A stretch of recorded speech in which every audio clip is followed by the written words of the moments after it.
Welcome to Defense Briefing.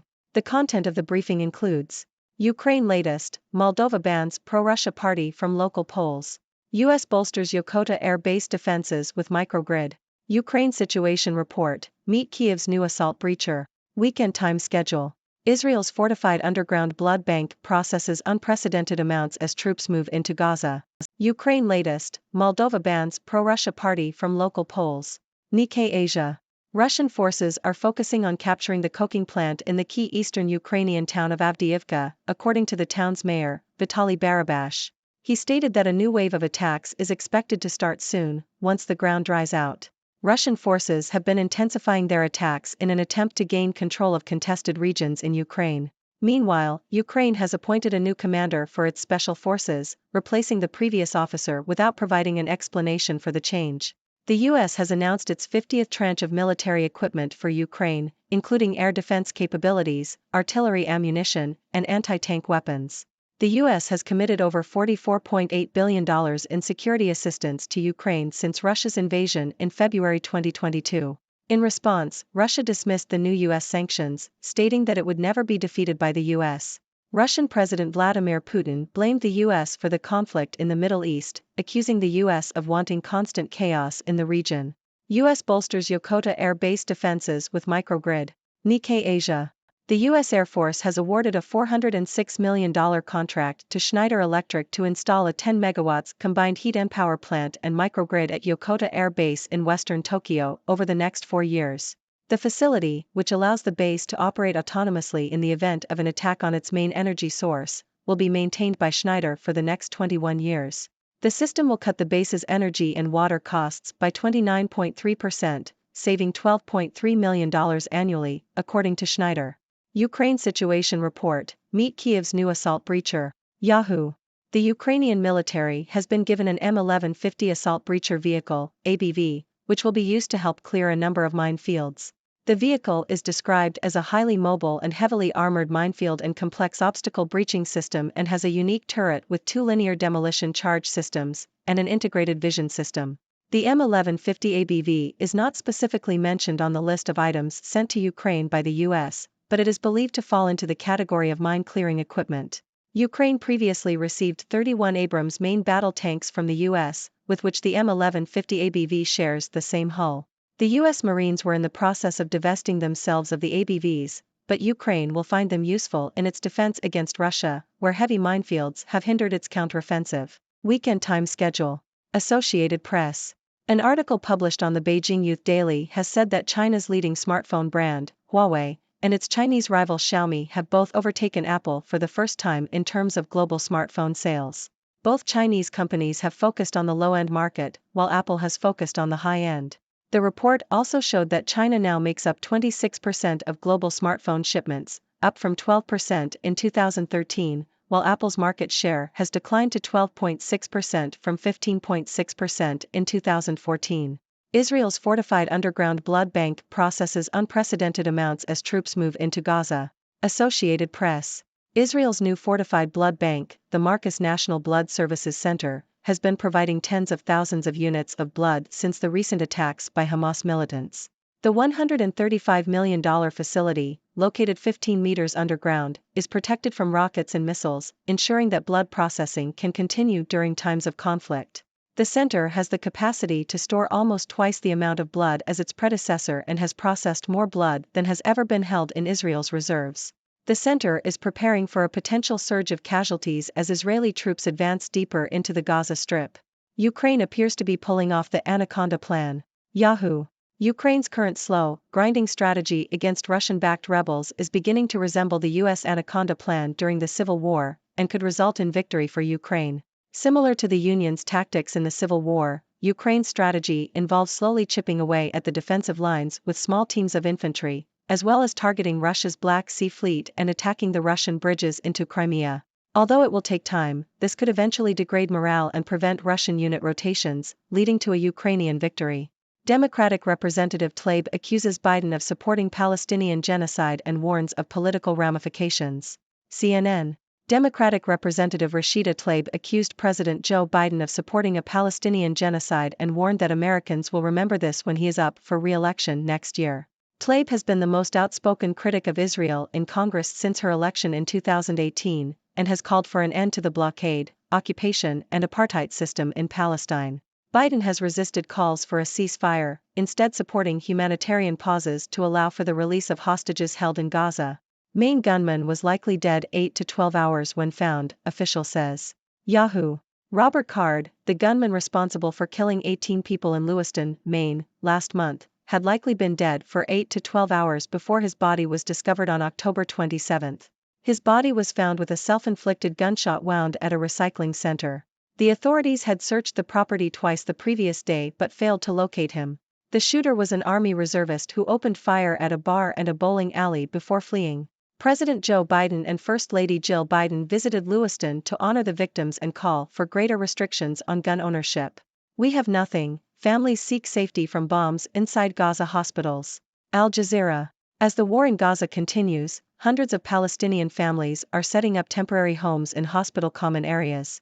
This comes as a result of growing fears of medical supply shortages and explosions disrupting health services. Privacy is a distant memory for families in these tents, and they face challenges such as limited food, water, and toilet facilities. Health facilities across Gaza have reported that there is a grave problem with medical supplies. For example, at the Al-Shifa hospital, doctors have been forced to perform surgery on patients without any anesthesia. The shortage of beds in intensive care units is also becoming a problem. The Indonesian hospital in northern Gaza is on the brink of ceasing operations.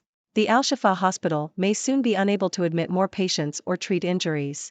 The health sector in Gaza faces catastrophe unless medical supplies and fuel can reach the area. The international aid that has been allocated to Gaza's health sector is not sufficient to cover its essential operations and falls short of its most dire needs. Attacks on medical facilities and workers have also severely damaged Gaza's healthcare system since the start of the war. In addition, the continued violence is increasing concerns for the mental and physical well-being of healthcare workers. New York Times writer resigns after signing letter protesting the Israel-Gaza war. New York Times. New York Times Magazine staff writer Jasmine Hughes has resigned from her position after violating the newspaper's policies by signing a letter expressing support for Palestinians and criticizing Israel's actions in Gaza. The editor of the New York Times Magazine, Jake Silverstein, announced Hughes's resignation in an email to staff members, stating that her actions violated the newspaper's policy on public protest. Hughes had previously violated the policy by signing another public letter criticizing the newspaper's reporting on transgender issues. Hughes joined the Times in 2015 and had won awards for her writing. Another contributing writer at the magazine, Jamie Lauren Keels, also announced that they would no longer contribute to the publication in a post on X. Ladies and gentlemen, I am Dr. Six, your resident observer from the sixth dimension, here to bring you the latest news from around the world. Today, we have a diverse range of stories, from the ongoing conflict in Ukraine to technological advancements and debates over international politics. So, let's dive in. In Ukraine, tensions continue to escalate as Russian forces focus on capturing the coking plant in the town of Avdiivka. The new wave of attacks is expected to begin soon, once the ground dries out. Meanwhile, Ukraine has appointed a new commander for its special forces, raising questions about the reasons behind this change. In response, the U.S. has announced its 50th tranche of military equipment for Ukraine, further escalating the situation. Russia, however, dismisses the new U.S. sanctions, claiming that it will never be defeated by the U.S. Russian President Vladimir Putin has even blamed the U.S. for the conflict in the Middle East, accusing them of wanting constant chaos in the region. Oh, Putin, always blaming others for his own problems. Moving on to Japan, the U.S. Air Force is bolstering the defenses of Yokota Air Base in Tokyo by installing a microgrid and combined heat and power plant. This will allow the base to operate autonomously in the event of an attack on its main energy source. It's like giving Yokota Air Base its own little energy fortress. And who doesn't want their own fortress, right? Now, let's talk about technology. China's leading smartphone brands, Huawei and Xiaomi, have overtaken Apple for the first time in terms of global smartphone sales. It seems that both Chinese companies have focused on the low-end market, while Apple has stayed focused on the high-end. And speaking of high-end technology, Israel has built a fortified underground blood bank to process unprecedented amounts of blood as their troops move into Gaza.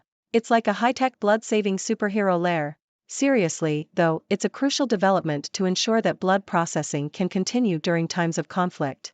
In other news, Ukraine's current strategy against Russian-backed rebels is beginning to resemble the US Anaconda Plan during the Civil War, slowly chipping away at the defensive lines, targeting key areas, and degrading morale. Sounds like a solid strategy. And in the political realm, Democratic Representative Rashida Tlaib accuses President Joe Biden of supporting a Palestinian genocide. She warns that Americans will remember this when he is up for re-election next year. Well, it seems like Tlaib doesn't hold back when it comes to expressing her views. Let the political games begin. On a more somber note, we have the tragic story of the Maine gunman who killed 18 people before taking his own life. It's a heartbreaking reminder of the need for stricter gun control measures. President Biden and First Lady Jill Biden visited the town to honor the victims and call for greater restrictions on gun ownership. It's a small step towards a safer future. Lastly, in Gaza, families are seeking safety from bombs inside hospitals, setting up temporary homes in common areas. They face numerous challenges, such as limited food, water, and toilet facilities. The health sector in Gaza is facing a catastrophe, with severe shortages of medical supplies and damage to medical facilities. The continued violence is also taking a toll on the mental and physical well-being of healthcare workers. It's a dire situation that needs urgent attention. And there you have it, folks, the latest news from around the world.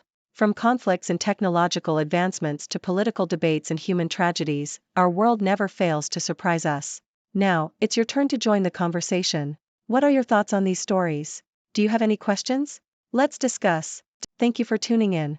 The content above showcases the latest briefing reports and analytical synopses, thoughtfully curated by the 6Do team. These insights stem from a wide array of reputable media outlets, think tanks, government sources, and specialized experts worldwide. We encourage you to explore these sources for a comprehensive perspective. Keep in mind that while the content may not always align with the official standpoint of 6Do Brief, it's not meant to be taken as absolute directives for decision-making. Comprising seasoned media professionals, learned scholars, and accomplished scientists, the 6Do team embodies a trailblazing, fully independent media entity. To customize 6Do Brief to meet your professional needs, you have the option to subscribe to a diverse array of briefings on our website, 6dobrief.com. Regardless of your location, you can conveniently receive 6Do Brief via email.